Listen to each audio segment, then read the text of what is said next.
Semua yang seolah-olah kebetulan itu informasi dari Allah ke dalam diri kita. Ketika Newton menemukan gravitasi, Archimedes menemukan hukum Archimedes, itu sama Allah memang dipancari cahaya untuk membongkar rahasia itu. Nah, sementara kalau dalam teori-teori psikologi modern yang behavioristik, yang manusia dianggap semi kayak mesin, itu kan bukan dari Allah, tapi dari timbunan bawah sadar. Nah, kalau dalam tasawuf, yaitu yang dari Allah, itulah namanya laduni. Intervensinya manusia, intervensinya Allah dalam kehidupan manusia, ya yang semacam itu, kebetulan-kebetulan. Bahwa yaitu mungkin untuk membantah orang barat yang deistik. Kalau orang barat itu kan alam semesta ini ada hukumnya dan selesai.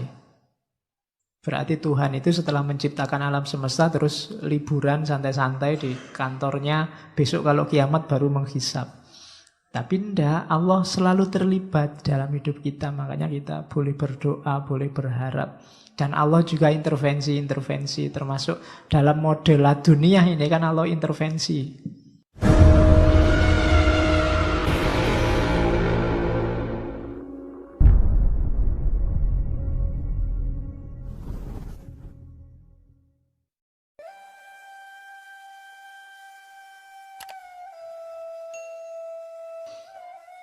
Intuisi itu kemampuan memahami sesuatu tanpa melalui penalaran rasional dan intelektual. Tiba-tiba datang. Nah, jadi itu namanya intuisi. Saya sering bilang bahwa hari ini kita agak defisit karena perangkat intelek kita direduksi hanya pada panca indera sama akal. Padahal kita masih punya banyak, ada intuisi, ada naluri, ada nurani. Naluri ini pengetahuan instinktif. Sayang sama orang tua sayang sama anak. Ini kan instinktif, nggak perlu belajar. Yang cowok suka sama cewek, ini kan instinktif, nggak perlu belajar. Kalian tidak perlu kursus untuk biar saya suka sama lawan jenis, Pak. Tidak usah, otomatis itu. Kayak kawin tadi kan kamu tidak perlu kursus, Pak. Saya ingin banyak referensi biar bisa, Pak. Kan kamu tidak butuh, wong itu insting. Mesti iso, aja khawatir. Bos diarahkan, nanti ujungnya mesti ke situ juga, jangan khawatir. Mesti bisa, kenapa? Insting. Simbahmu dulu ndak pakai kursus macam-macam, ya anaknya banyak. Kenapa? Instingtif. Nah, cuma kita ndak mendayagunakan ini, ndak memahami teori ini, karena ada banyak yang bisa dielaborasi dari instingnya manusia. Sebagaimana banyak orang sekarang mempelajari instingnya hewan kan, sebenarnya manusia juga punya banyak insting yang bisa dikaji. Nurani juga begitu. Kadang-kadang kalau ada masalah, kita harus pinter. Ini pakai akal apa panca indera? Atau jangan-jangan ini pakai nurani. Kalau ada nenek-nenek yang maling kayu, ya secara hukum dia salah.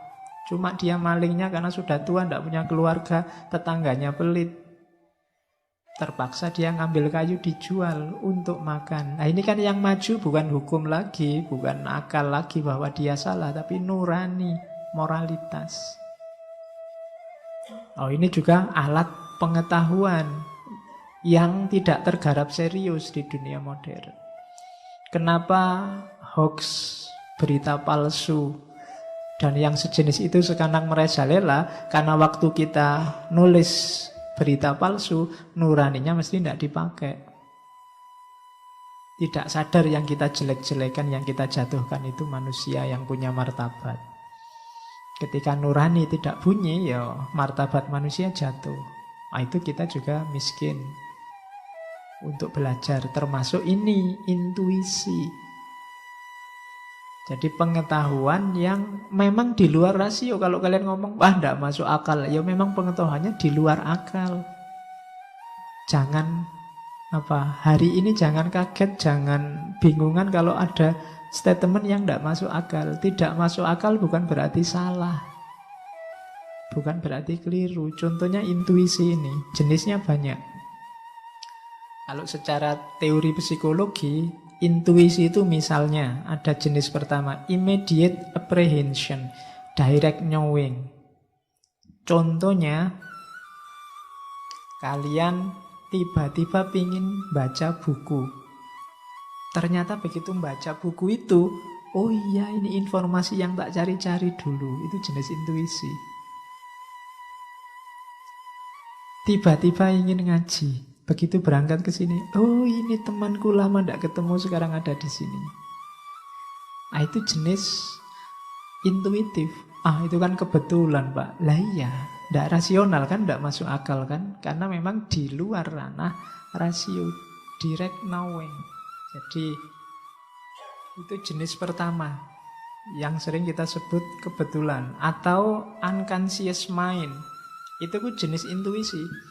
Kayak kalian yang biasa naik motor itu, kan itu tidak pakai kalkulasi. Kadang jalan sempit, masuk aja. Ya, ternyata ya masuk. Itu kan intuisi yang ngisi informasi. Tenang aja, aman.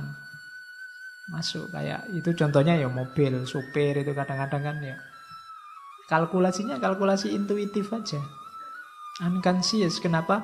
Pengetahuannya sudah mengendap, jadi otomatis jalan begitu saja. Tidak pakai dipelajari, tidak pakai dikaji, sudah tahu kebenarannya. Alah, kalau kayak gitu kamu mesti gini deh. Nah itu unconscious. Ada juga jenis, kalau bahasanya itu herd intelligence. Ini juga kayak ceritanya film. Tiba-tiba mau naik pesawat, tidak jadi kok perasaanku tidak enak.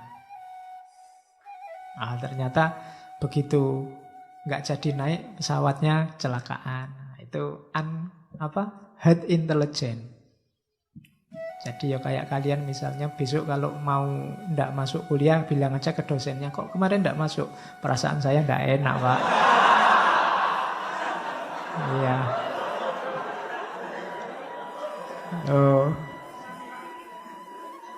Nanti dosennya bilang, wah kamu benar, ternyata kuliahnya kosong, saya juga ndak masuk. Itu namanya herd intelligence. Batinmu cerdas, bisa membaca yang belum terjadi. Jadi herd intelligence itu yang sebenarnya yang kamu lakukan tidak masuk akal, tapi ternyata di belakang benar juga gitu. Itu berarti kamu peka kalau bahasa itu. Peka itu secara intuitif namanya herd intelligence. Terus ada lagi direct perception. Direct perception itu ya sama lagi, kebetulan, kayak semacam kebetulan. Sedang butuh uang, tiba-tiba temanmu datang. Kamu butuh uang ya? Aku barusan dapat rezeki banyak. Makan-makan yuk. Alhamdulillah. Itu direct perception. Ada barang hilang, dicari-cari tidak ketemu. Terus kamu putus asa, tasnya kamu banting. Tiba-tiba, oh iya di dalam tas ini. Ketemu sekarang. Itu seolah-olah kebetulan. Tapi ini termasuk jenis ragam pengetahuan intuitif. Kalau dalam dunia epistemologi sering disebut knowledge by acquaintance. Pengetahuan langsung. Saya kasih contoh ya, sains itu juga sering melibatkan intuisi. Seni juga sering melibatkan intuisi. Sains misalnya Newton ketika menemukan hukum gravitasi. Itu kan dia menyimpulkan ada hukum gravitasi waktu nongkrong di depan kampus. Terus lihat apel jatuh. Dari situ muncul gagasan, wah ini mungkin ada gaya tariknya bumi ini. Itu intuitif pasti. Kenapa? Karena kenapa saat apel itu jatuh kok enggak kemarin-kemarin? Emangnya sejak kecil sampai jadi mahasiswa enggak pernah lihat barang jatuh? Kan mestinya ya sering. Cuma hanya ketika apel ini jatuh, dia terus sadar ada hukum gravitasi. Sama kayak Archimedes. Archimedes itu menemukan hukum Archimedes waktu dia kungkum. Mau mandi, kungkum, airnya tumpah. Dengan tumpahan sesuai rumus Archimedes itu. Baru dia bilang, Eureka, ketemu sekarang rumusnya. Terus lari-lari telanjang, ketemu sekarang hukumnya, keluar rumah. Sehingga terkenal sekali istilah itu. Itu pasti intuitif. Kenapa tiba-tiba ding datang sendiri. Dipikir tidak ketemu-ketemu, tiba-tiba ketemunya waktu tidak disengaja. Itu intuitif. Sastrawan, seniman itu kan nyari itu, mempertajam intuisi. Karena kalau sastrawan tidak intuisinya tidak tajam, gagasannya mesti tidak kreatif, tidak ada yang baru, ngulang-ngulang. Jadi itu intuisi, modenya knowledge by acquaintance. Ya kalau dalam prakteknya isinya biasanya kalau kita menyebutnya firasat. Firasat itu gut feeling. Jadi perasaan yang khas atau natural feeling. Ya kayak tadi, rasanya ndak enak ya. Kayak orang Jawa ini kok hawanya sumuk ya, mesti mau hujan. Itu jenis firasat. Ini saya bilang tadi, kalau ini dikelola bisa kita kembangkan luar biasa. Orang zaman dulu lebih canggih daripada manusia modern. Sama kayak kritiknya Hussein Nasr. Orang zaman dulu firasat juga jadi mode pengetahuan. Orang Jawa itu punya teori firasat yang luar biasa. Coba dibaca primbon itu. Itu kan luar biasa. Cara niteni realitas. Orang itu kalau misalnya rambutnya keriting itu biasanya apa. Kalau tai lalatnya di pipi terus cirinya apa. Kalau bisa begitu sampai detail itu dan tebal sekali. Coba dibaca primbon-primbon Jawa itu. Jadi mereka lebih canggih daripada kita. Kita kan untuk ngerti macam-macam kadang harus dibedah lah, harus dipakai analisis teori lah. Mereka enggak, orang Jawa lebih canggih daripada kita. Bayangkan di Jawa itu kadang orang kawin aja dihitung loh. Wetonnya, enggak ada teori weton itu. Donald Trump enggak ngerti itu. Wetonnya apa sama wetonnya apa, ini cocok apa tidak, itu bisa. Dan ya bahasanya ilmu titen. Diawali dari firasat. Oke. Kadang-kadang juga inner voice, suara hati, instant knowing, physical sensation, extrasensory perception. Extrasensory perception itu yang kayak jenis-jenis karma, itu extrasensory perception. Ya, wah ini di pojok sana ada, itu extrasensory. Nah, itu kalimat-kalimat, itu jenis pengetahuan intuitif. Nah, ini psikologi. Kalau versinya tasawuf yang ilmu laduni, ilmu huduri, semua itu tadi sumbernya adalah Allah. Tidak ada yang semua yang seolah-olah kebetulan itu informasi dari Allah ke dalam diri kita. Ketika Newton menemukan gravitasi, Archimedes menemukan hukum Archimedes, itu sama Allah memang dipancari cahaya untuk membongkar rahasia itu. Nah, sementara kalau dalam teori-teori psikologi modern yang behavioristik, yang manusia dianggap semi kayak mesin, itu kan bukan dari Allah, tapi dari timbunan bawah sadar. Nah, kalau dalam tasawuf, yaitu yang dari Allah, itulah namanya laduni. Jadi kayak tadi kamu firasat, saya nggak masuk kuliah, firasat saya nggak enak, kok terus pasrah, berarti kamu sebenarnya dapat ilmu laduni dari Allah. Mungkin ya Allah ingin menyadarkanmu. Loh ya, di antara intervensinya manusia, intervensinya Allah dalam kehidupan manusia, ya yang semacam itu, kebetulan-kebetulan. Bahwa yaitu mungkin untuk membantah orang barat yang deistik. Kalau orang barat itu kan alam semesta ini ada hukumnya dan selesai. Berarti Tuhan itu setelah menciptakan alam semesta terus liburan santai-santai di kantornya, besok kalau kiamat baru menghisap. Tapi enggak, Allah selalu terlibat dalam hidup kita, makanya kita boleh berdoa, boleh berharap. Dan Allah juga intervensi-intervensi termasuk dalam model dunia ini, dalam hidup kita. Jadi tenang saja. Allah itu selalu terlibat. Nah ini cuma kita yang sering tidak sadar. Allah itu selalu sedia, selalu dekat dengan kita. Cuma kita yang sering cuek. Ya untungnya Allah itu sabar. Iya, kalau Allah tidak sabar, kamu sudah ditinggalin dari dulu. Sudah dicuekin dari dulu.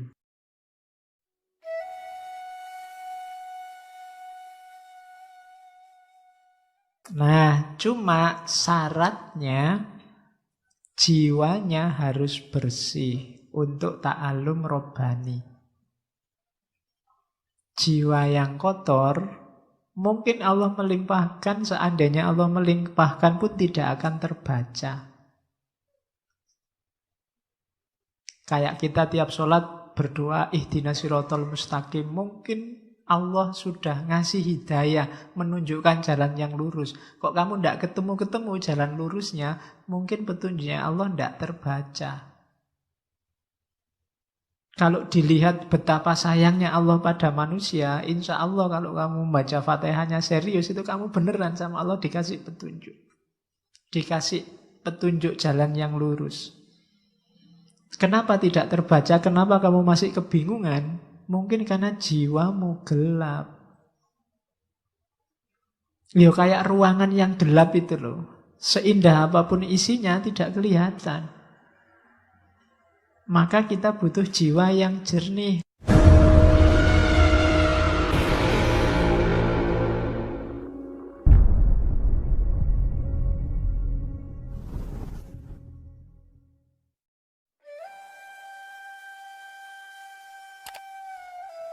Ilmu itu zatnya sendiri sudah mulia.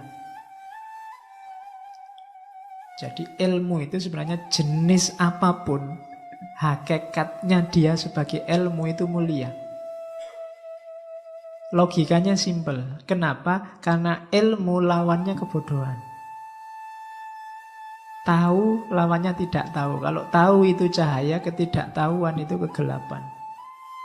Jadi barangnya sendiri yang namanya ilmu itu sudah mulia. Maka kalian nyari ilmu apa saja, itu sebenarnya sedang mengambil atau menempati kemuliaan.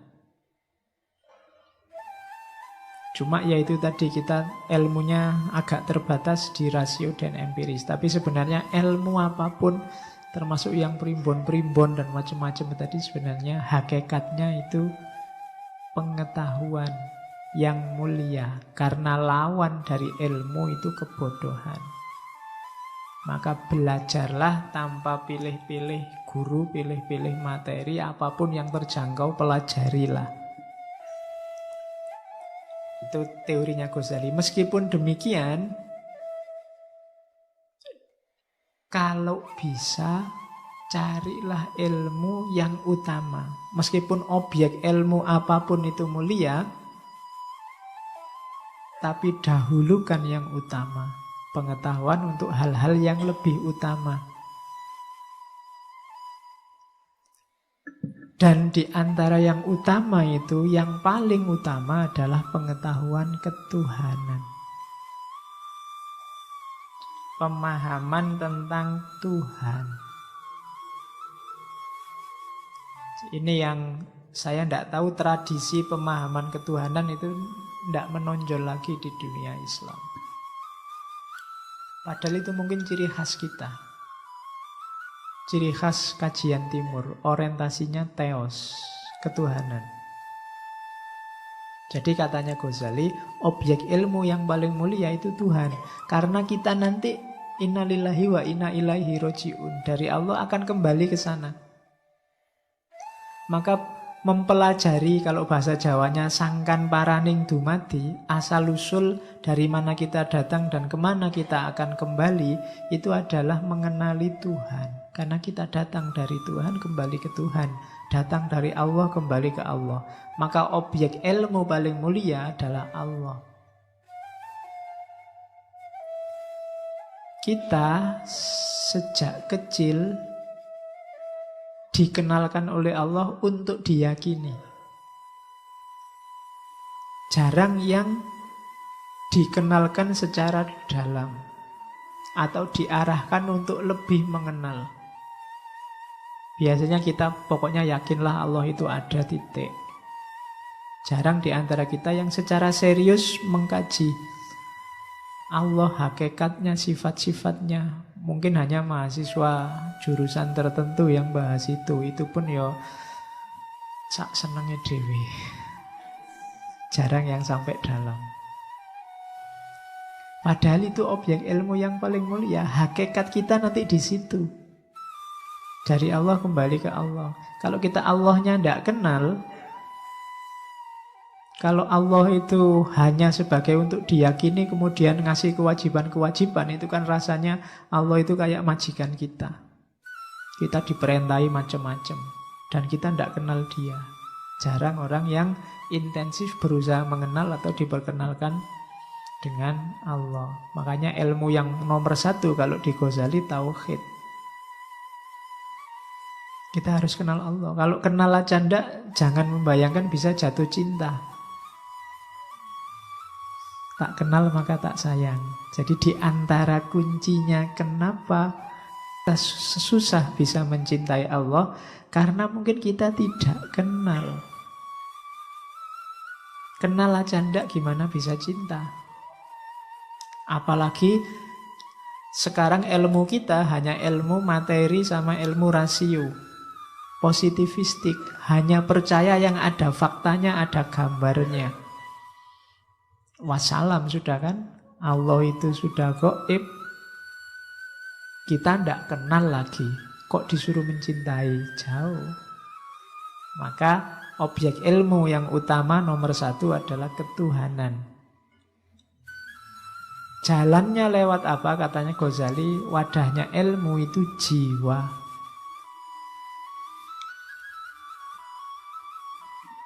Jiwa kita itu makanannya adalah ilmu. Fisikmu itu makanannya kan, ya makan yang kamu makan tiap hari, minumnya juga yang kamu minum tiap hari. Kalau ini kebutuhan fisik. Jadi kalau ini untuk fisik, untuk rohani kita, jiwa kita, makanannya adalah ilmu. Dan ilmu yang paling utama itu ilmu ketuhanan, ilmu tauhid. Jadi hari ini tradisikan sibuk nambah ilmu. Bukan sibuk mendebat orang lain. Bukan sibuk gegeran saingan. Bukan sibuk hoax. Jadi hari ini itu cirinya manusia hari ini itu apa? Kalau bahasanya hiperrealitas, hari ini tuh manusia itu epilepsi komunikasi. Epilepsi komunikasi itu, besok saya ngomong itu ada ngisi itu. Jadi epilepsi komunikasi itu, kita ini hari ini dihujani banyak sekali informasi, dan kita milih informasi itu bukan kategori mana penting, mana tidak penting. Tapi kategorinya mana yang menarik, mana yang wow, dan mana yang tidak menarik. Dan itu yang dilakukan TV-TV, dilakukan web-web, dilakukan internet-internet. Tidak penting lagi makna. Yang penting wow-nya. Kayak acara-acara TV yang kita sebut di awal itu. Kamu milih acara TV kan bukan kamu butuh atau enggak, maknanya penting untuk hidupmu atau enggak, tapi yang bisa menyenangkanmu, yang menarikmu. Jadi ada keterputusan makna. Itu yang disebut epilepsi komunikasi. Jadi putus-putus rangkaian pengetahuannya. Dipilih yang kamu butuh saja. Akhirnya apa? Media menawarkan yang menarik buatmu saja. Kalau enggak percaya, YouTube misalnya, bukalah video apa yang kamu senang. Setelah itu kamu akan ditawari semua video yang berhubungan, yang mirip dengan yang kamu buka tadi. Google juga begitu. Sehingga akhirnya kamu kerasan. Tidak pernah kamu buka YouTube itu satu terus ya sudah itu saja, wong butuhnya cuma itu. Mesti terus kamu ditawari yang lebih menarik di video sebelahnya, sesudahnya, sebelumnya. Dan itu membuat kita epilepsi komunikasi. Epilepsi itu kan orang meledak-ledak sebentar terus sadar lagi, tapi meledak-ledak lagi, sadar lagi. Oke, itu teori kajian baru. Hubungannya nanti di bukunya siapa? Yang Brodiat. Yang Brodiat nulis judulnya Ekstase Komunikasi. Ya, kapan-kapan ngomong itu. Oke, terus Ghazali mengklasifikasi jenisnya ilmu. Kalau Ghazali, ilmu itu ada dua, syar'i sama akli.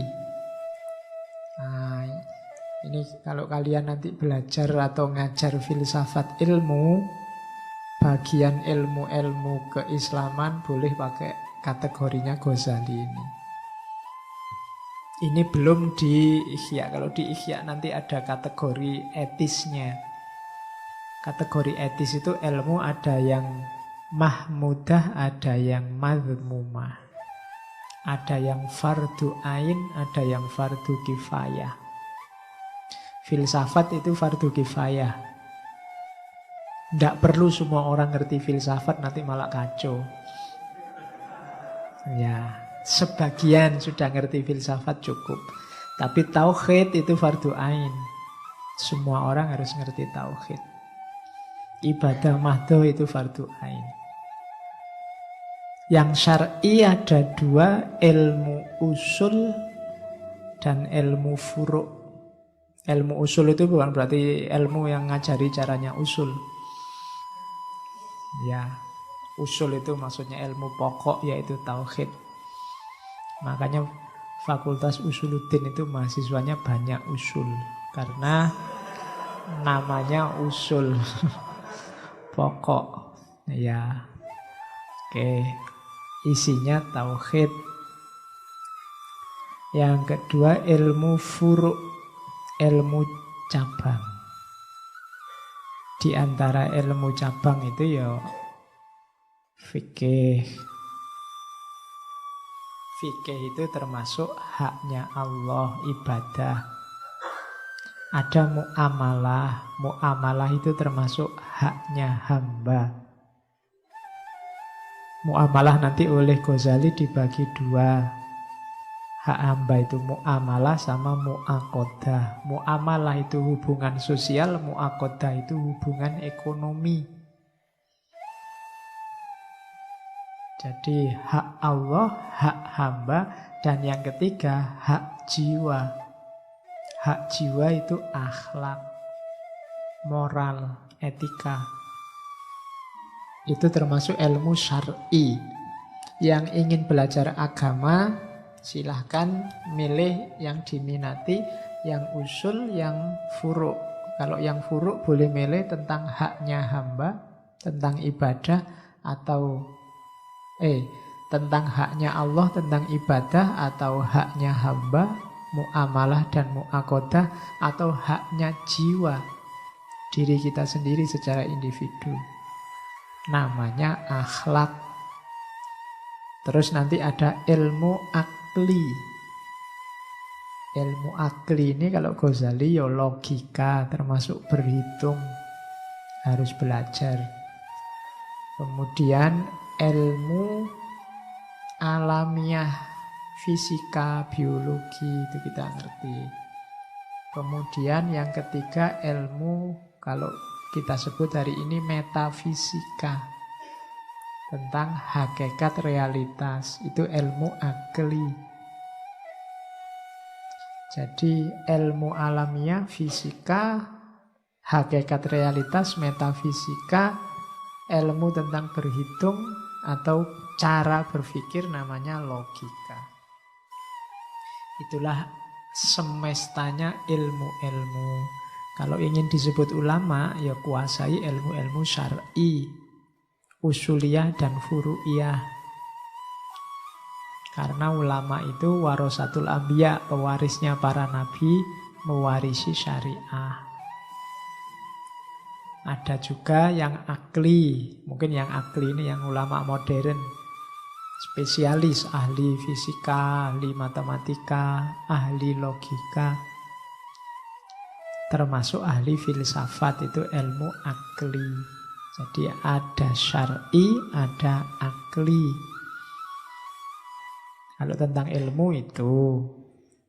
Nah, sekarang baru masuk ke laduni. Kalau di Ghazali, laduni itu berhubungan dengan proses belajar.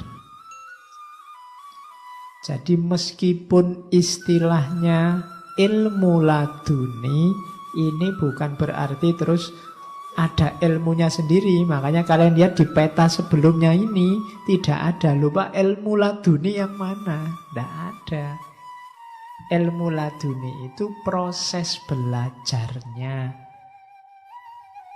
Jadi yo metodenya, kalau bahasanya kampus, epistemologinya itu laduni. Bukan kok isinya apa ilmu laduni. Isinya bisa semua ilmu tadi. Apa ada Pak ilmu laduni yang isinya fisika misalnya? Sama Allah dianugerahi ilmu fisika, ada. Saya tidak tahu laduni apa tidak. Zaman saya dulu di Jember ada pondok pesantren Al-Hasan. Kiainya namanya Kiai Muzammil. Beliau ini tidak pernah sekolah, SD sampai kelas 4. Cuma otodidak belajar sendiri ilmu falak. Sampai kemudian bisa bikin teropong bintang sendiri. Dan sekarang jadi tempatnya mahasiswa-mahasiswa praktikum. Itu otodidak. Nyari bahannya untuk bikin teropong, ya nyari di pasar-pasar, nyari cermin, nyari itu. Belajar dari kamera, belajar dari itu. Cuma sampai kelas 4 SD. Kalau ada waktu ke sana. Di sana banyak dipakai praktikum mahasiswa. Jadi, ya mungkin ada bantuan dari Allah ladunia. Lu bayangkan ilmu laduni isinya teropong bintang, itu kan luar biasa. Jadi dia proses belajarnya namanya laduni. Harusnya kalau tidak pernah sekolah formal kan tidak bisa, tapi beliau bisa. Zaman saya ke sana itu yang terbesar sudah bisa sekian ratus meter, kilometer bisa lihat planet Pluto. Zaman itu kan luar biasa, tidak sembarangan. Jadi itu proses belajar. Proses belajarnya ada dua. Kalau di Ghazali ta'allum insani sama ta'allum robbani. Kita ngaji ini ta'allum insani. Jadi model belajarnya manusia biasa. Jadi karena kita manusia biasa, ya modelnya ya biasa-biasa. Isinya berpikir, belajar normal, baca buku, mendengarkan kajian, diajari orang lain, dan seterusnya. Itu ta'allum insani.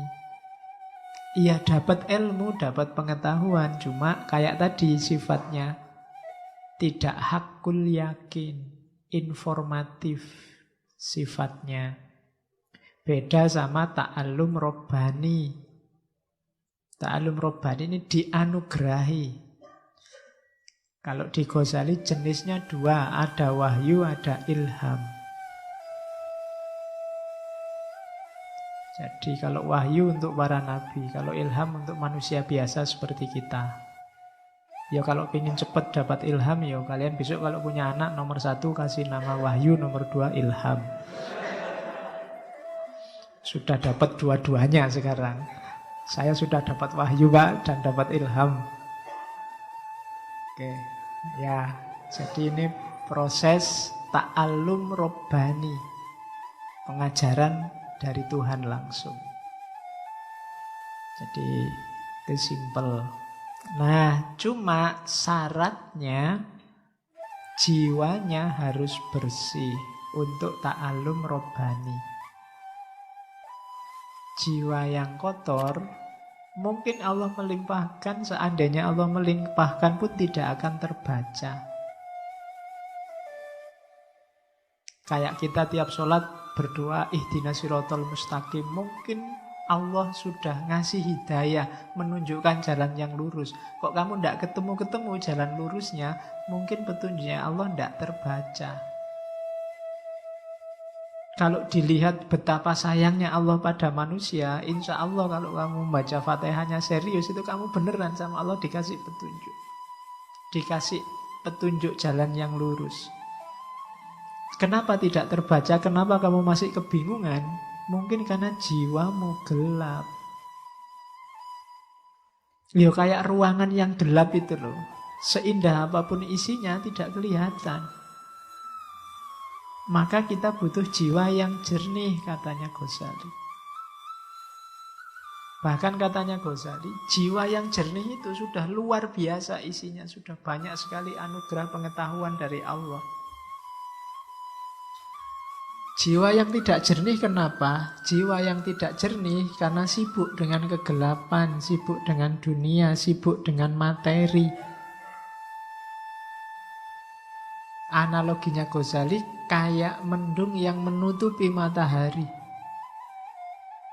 Kalau mendung menutupi matahari itu kan bukan berarti mataharinya tidak ada. Jiwamu yang asli itu terang dan jernih, cuma tertutupi oleh dunia. Maka kita harus belajar diawali dengan menyucikan diri. Tahapan pertama pembelajar itu membersihkan jiwa. Kalau versinya Ghazali, baik ta'alum insani maupun ta'alum robbani. Kenapa? Karena ya kayak dulu ya di syairnya Imam Syafi'i itu, karena ilmu itu nur. Jadi annal ilma nurun wa nurullahi la yuhdali asin. Dan cahayanya Allah tidak akan bisa jadi petunjuk bagi orang yang suka maksiat, karena maksiat membuat hati gelap. Kalau hatimu gelap ya hidayah seperti apapun tidak akan terbaca. Bukan Allah tidak ngasih, kamu yang tidak bisa baca. Jiwamu gelap. Maka syaratnya orang belajar yang pertama membersihkan jiwa. Atau kalau jiwanya sakit karena dunia, menyembuhkannya dulu. Makanya katanya Ghazali, penting syaratnya orang belajar itu mengenali penyakit jiwanya. Jiwamu ada penyakit apa yang menggelapkan? Dikenali dulu terus diobati baru kamu belajar. Kalau tidak ya susah. Cahaya masuk. Jangan-jangan itu yang membuat kalau kamu baca bukunya paham, wong akalmu jalan, tapi bukunya ditutup lupa. Tidak ada yang nyantol satupun. Mungkin karena dalamnya gelap. Jadi ditanami terus tapi tidak tumbuh-tumbuh. Itu mungkin karena jiwanya gelap. Karena alatnya ilmu laduni itu jiwa.